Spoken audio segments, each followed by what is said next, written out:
तर काही तांत्रिक अडचणीमुळे आपण नंतर भेटू. चांगला गोरा गोरा पान लेगतोय दिसतोय सर.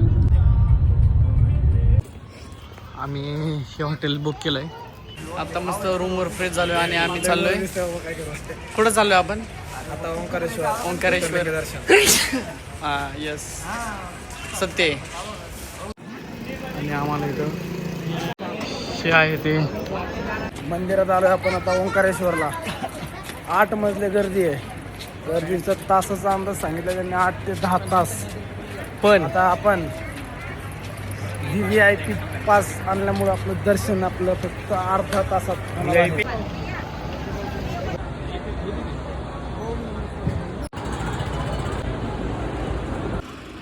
हर हर महादेव. जय महाकाल. चला तर मराठी येते ना? नाही हिंदी मराठी बोल. हिंदी मराठी कोई समझ लेंगे थोड़ी. हिंदी में आप एक्सप्लेन करने का इधर का हिस्ट्रा 1 मिनट में करने का, ज्यादा नहीं क्या? आमची बोट हा जबे चालवत आहे तुम्ही बघू.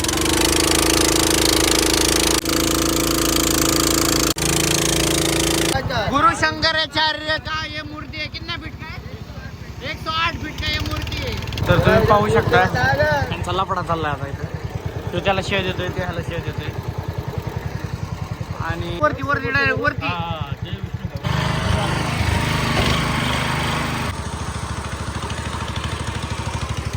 इथं पुलाचं काम चालू आहे. इथे ही नर्मदा नदी आणि ही कावेरी नदी एकत्र होते. मग इथलं पाणी कावेरी आली. ही कावेरी आणि ही नर्मदा. तर इथलं पाणी असं अंगावर पुण्याहून झालो. शिंपडलं.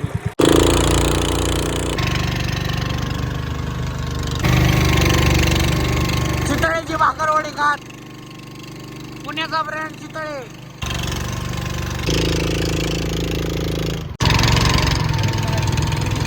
आता आम्ही उतरलोय आणि चाललोय मंदिराच्या दिशेने VIP पास घेऊन. आता आपण आलो दर्शनाला. आपण घेतलाय पास VIP. गेल्यावर आपल्याला टॅग भेटेल. तर मी आकाश सर आता आम्ही आलोय आता आपण माझ्या मैत्रिणीच्या दर्शनाचं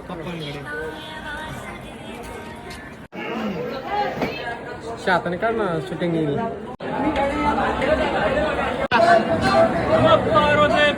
हर हर महादेव. जय शंभो.